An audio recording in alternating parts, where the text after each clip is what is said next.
오늘 우리에게 주신 하나님의 말씀은 시편 84편, 열왕기상 8장과 에베소서 6장, 그리고 요한복음 6장에 있는 말씀입니다. 우리가 함께 말씀을 봉독하고 또 읽으셨을 텐데, 오늘은 요한복음에 있는 말씀을 생각해 보면서 또 하나님이 우리에게 주시는 이야기들, 오늘 이 말씀들을 함께 묵상해 보기를 원합니다. 요한복음에서 예수님은 자신을 드러내는 표현을 계속해서 하시게 됩니다. 그러면서 그 의미의 참 뜻을 사람들에게 설명해 주십니다. 내 살을 먹고 내 피를 마시는 자는 내 안에 거하고 나도 그 안에 거하겠다라고 말씀하십니다. 또 하나님은 나를 보내셨고 내가 아버지로 살아가는 것과 같이 나를 먹는 자도 나로 인해 살게 될 것이라고 구체적인 구원과 하나님의 이러한 하나님과의 관계에 대한 이야기를 해주고 있습니다. 제자들은 이러한 설명에 대해서 어렵다라고 예수님 앞에 반응을 보입니다. 근데 여기서 이야기하는 제자는 12명의 제자를, 우리가 흔히 얘기하는 12제자가 아닌 예수님을 따라다녔던 다수의 제자들을 이야기해주고 있습니다. 예수님은 이에 다시금 이야기를 또 하고 또 설명을 하십니다. 그럼에도 불구하고 결국 그 말씀을 이해하지 못하고 제자들 중에 많은 수가 예수님을 떠나게 됩니다. 그때 예수님은 12제자에게 묻습니다. 너희도 가려느냐? 이 질문에 베드로는 영생의 말씀이 계심에 우리가 네게로 가오리까? 라고 대답하는 내용이 말씀에 등장을 하게 됩니다. 함께 본 말씀 중에 또 두 곳의 말씀들, 열왕기상의 말씀은 솔로몬이 성전을 봉헌하면서 드렸던 이야기이고, 에베소서의 말씀은 우리가 알고 있는 하나님의 전진갑주에 대한 이야기였습니다. 오늘 말씀을 통해서 우리가 함께 생각해 보고자 하는 것, 바로 예수님의 제자들에게 끊임없이 이야기하시는 이 내용에 대해서 한번 생각해 보려고 합니다. 예수님은 왜 끊임없이 계속해서 생명의 떡에 대해서, 구원에 대해서, 또 우리가 하나님의 영생을 얻는 것에 대해서 설명을 하시는 것일까? 바로 이 부분에 대한 물음을 우리 한번 생각해 보려고 합니다. 예수님은 끊임없이 설명하십니다. 그런데 사람들은 끊임없이 이해하지 못합니다. 그런데 예수님은 그 과정을 계속해서 반복하고 계십니다. 예수님은 누가 떠나고 누가 팔지도 아셨다고 말씀에 이야기하고 있습니다. 64절 말씀인데, 그러나 너희 중에 믿지 아니하는 자들이 있느니라 하시니, 이는 예수께서 믿지 아니하는 자들이 누구며 자기를 팔 자가 누군지 처음부터 아심이러라. 예수님은 듣지 않고 떠날 사람들, 믿지 않을 자들, 이것을 받아들이지 않는 사람이 누군지조차도 이미 이해하고 계셨습니다. 그런데도 계속해서 설명하고 또 설명하고 가르치신 이유가 무엇일까요? 예수님의 이 말씀을 통해서 우리는 두 가지 사실을 발견할 수 있습니다. 첫 번째는 이것이 바로 하나님의 마음이고 하나님의 복음이라는 이야기입니다. 무슨 얘기냐? 끝까지 가르치고 또 알려주시며 또 선포되고 또 선포하는 것입니다. 그 이유는 한 사람이라도 더 구원의 자리에 함께 할 수 있도록 하기 위한 마음입니다. 여러분, 복음이란 우리 언어적 표현으로 복된 소식이라는 의미를 가지고 있는데, 복음이란 그럼에도 불구하고 우리에게 또 전해지는 아름다운 소식입니다. 또 한 가지는 이러한 일이 그날까지 계속될 거다라고 하는 이야기입니다. 여기서 얘기하는 그날은 주님 다시 오시는 그날입니다. 이 과정 속에서 누군가는 하나님의 말씀을 증거하고 누군가는 하나님의 말씀을 거부하는, 또 거부하게끔 하는 그런 마음가짐들, 그리고 그 마음을 품게 하는 일들이 계속해서 부딪히는 이 상황들이 반복될 거다라고 하는 것이죠. 우린 이것을 영적 전쟁이라고 이야기를 합니다. 구원으로 인도하려는 하나님과 구원으로 가지 못하려고 하는 악한 세력, 세상과의 영적 전쟁, 오늘 말씀을 통해서 우린 이 두 가지를 발견할 수 있습니다.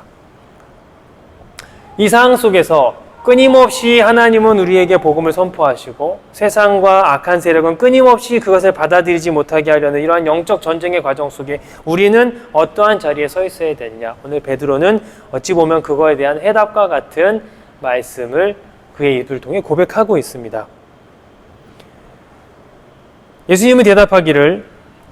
예수님께 베드로가 대답하기를, 시몬 베드로가 대답하여 주여 영생의 말씀이 계심에 우리가 네게 가오리이까? 우리가 주는 하나님의 거룩하신 자신 줄 믿고 알았사나이다 라고 이야기를 합니다. 하나님의 사람, 하나님의 말씀을 들은 사람들이 어떠한 과정으로 어떠한 결과에 도달해야 되는지, 어떠한 마음과 어떠한 생각을 품어야 되는지 오늘 말씀을 통해 베드로는 보여주고 있습니다. 결국 오늘 말씀에 나온 자는 두 가지의 모습을 보여주게 됩니다. 하나는 말씀을 이해하지 못하며 그 말씀을 받아들이지 못하고 거부하는 마음에 떠난 자, 또 한 유형의 사람은 떠나지 않고 그곳에 남아있는 자입니다. 여러분, 오늘 말씀을 통해 우리가 보려고 하는 내용은 바로 이 떠나지 않는 자입니다. 여러분, 떠나지 않는 자, 베드로와 같이 영생의 말씀을 붙잡고 남아있으려면 어떻게 해야 될까요? 오늘 우리가 함께 본 다른 본문들의 이야기들을 통해 함께 생각을 해보려고 합니다. 첫 번째는 하나님의 도우심으로 버틸 수 있어야 된다라는 것입니다. 예수님을 떠난 사람과 떠난 제자들과 같이 되지 않으려면 이 영적 전쟁의 상황에서 지지 않아야 됩니다. 이 지지 않는다는 것이 바로 떠나지 않고 버티는 것입니다. 에베소서의 말씀에서는 이러한 영적 전쟁을 이기기 위해서 우리에게 하나님의 전신갑주를 취하라고 이야기합니다. 말씀에서는 그것을 진리와 의와 평안과 복음, 믿음, 구원, 성령 말씀이라고 얘기합니다. 이것을 우리가 잘 아는 신과 흉패와 허리띠, 신발, 방패, 칼 이런 식의 표현을 가지고 이야기하고 있는데 이 하나님의 전신갑주는 비유적 표현입니다. 바로 전쟁을 의미하고 그 전쟁에 나아가는 무장을 의미하는 단어인 전신갑주, 라는 갑옷과 무기로서 설명해주고 있는 것입니다. 영적 전쟁을 이기기 위해서 이 영적 전쟁에서 버텨내고 살아남기 위해선 이러한 전신갑주가 필요하다라는 거예요. 바로 하나님의 도우심이 필요합니다.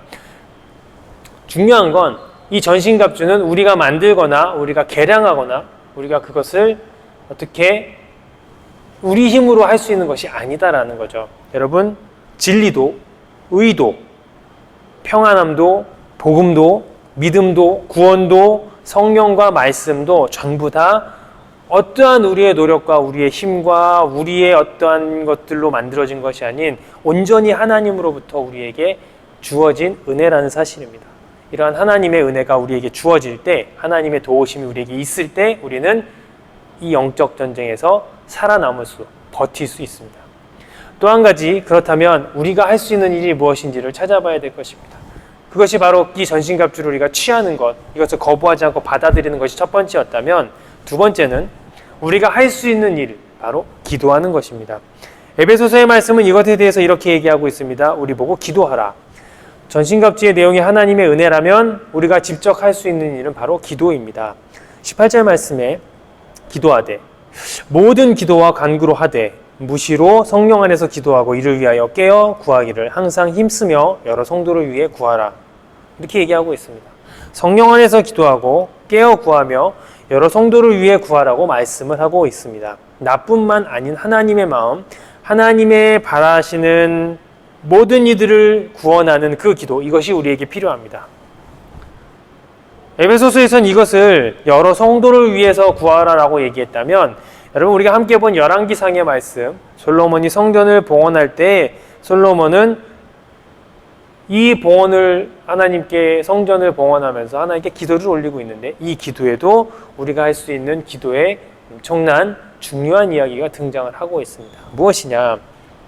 솔로몬은 기도할 때 두 가지를 이야기합니다. 첫 번째는 하나님이 언약을 지켜주심과 하나님이 은혜를 베풀어 주심에 감사합니다. 곧 하나님이 성전을 짓게 하겠다라고, 그리고 성전을 짓는 데 도움을 주셨음에 대한 감사의 고백을 하게 됩니다. 또 하나는 이 성전을 통해 이러한 일이 일어나게 해달라는 기도를 하게 되는데 이 기도에는 우리의 간구에 응답해달라고 기도하고 우리의 회개에 용서의 은혜를 달라고 기도합니다. 그리고 마지막으로 한 가지 더 중요한 것이 나오는데 이방인의 소원에도 응답해달라고 이야기합니다. 열왕기상 8장의 41절부터 43절에 있는 말씀입니다. 또 주의 백성 이스라엘에 속하지 아니한 자고 주의 이름을 위하여 먼 지방에서 온 이방인이라도 저희가 주의 광대한 이름과 주의 능한 손과 주의 펴신 팔의 소문을 듣고 와서 이 전을 향하여 기도하거든 주는 계신 곳 하늘에서 들으시고 부릇 이방인이 주께 부르짖는 대로 이루사 땅의 만민으로 주의 이름을 알고 주의 백성 이스라엘처럼 경외하게 하옵시며 또 내가 건축한 이 전을 주의 이름으로 일컫는 줄 알게 하옵소서.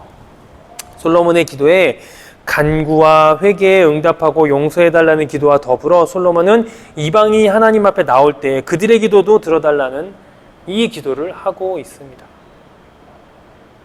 여러분, 우리의 이러한 기도, 하나님의 마음, 구원을 위한 그 하나님의 마음을 품고 행하는 그 기도, 나를 위한 기도와 여러 사람과 여러 성도를 위한 기도, 더 나아가 이방인들을 위한 기도까지도 하게 되는 이러한 기도, 바로 이것이 우리가 영적 전쟁에서 지지 않고 버티며 승리의 길을 향해 나아가는 우리의 믿음의 발걸음입니다.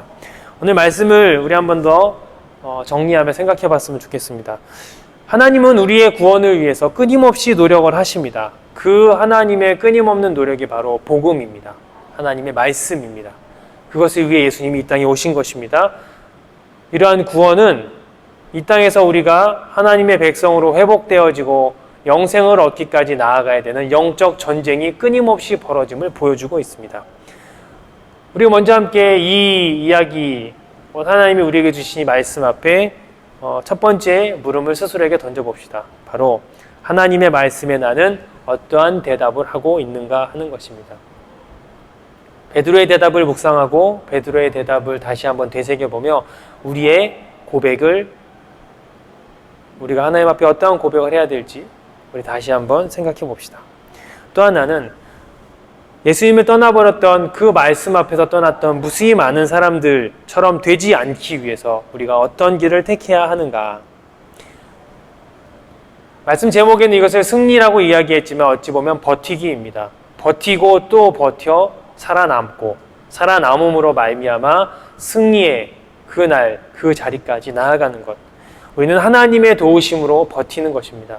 바로 하나님이 우리에게 주신 전신갑주라고 표현하고 있는 하나님의 은혜로 버텨야 됩니다. 이것을 거부하지 않고 이것을 이해하고 받아들임으로 우리는 버텨야 됩니다. 그리고 하나님께 기도함으로 우리의 마음과 영혼이 흔들릴 때, 우리의 삶이 그 자리를 나아갈 길을 찾지 못할 때, 또 어려움이 있을 때 우리는 기도로 버텨내야 합니다. 여러분, 영적 전쟁에서 승리하는 방법은 바로 이러한 버티기입니다. 하나님의 도우심과 기도로 버티는 것, 하나님은 이를 위해서 끊임없이 오늘도 우리를 도우시고 말씀으로 우리 가운데 찾아오시며 또 채워주실 것입니다.